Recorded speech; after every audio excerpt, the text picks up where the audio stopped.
20 years after Paul McCartney was knighted, and 17 years after George Harrison turned down an OBE. Beatles drummer Ringo Starr has been awarded a knighthood for services to music and charity work. It will be the first time the musician has been to Buckingham Palace since the band received MBEs back in 1965. Music journalist and Beatles fan Andy Welch looks back on the 77-year-old's legacy. Erisa Ringo, and not a moment too soon. In fact, the knighthood of the Beatles drummer is hugely overdue. John Lennon and Paul McCartney were, of course, the driving force behind the band, widely regarded as the greatest of British exports, with notable songwriting additions from George Harrison.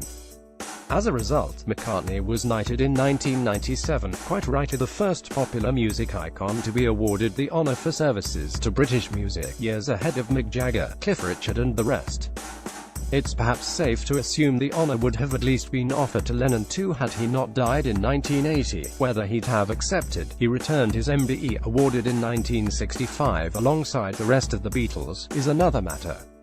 The same could be said for Harrison, who sadly died in 2001.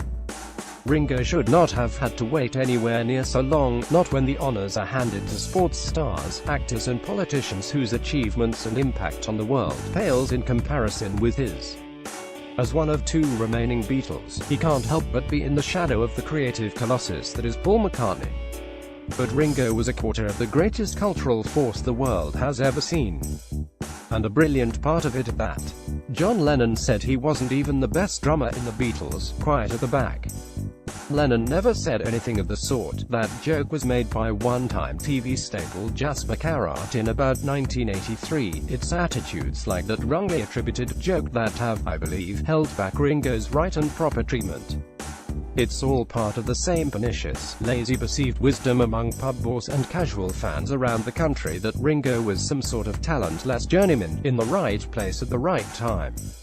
Nothing could be further from the truth. There was nowhere to hide in that band.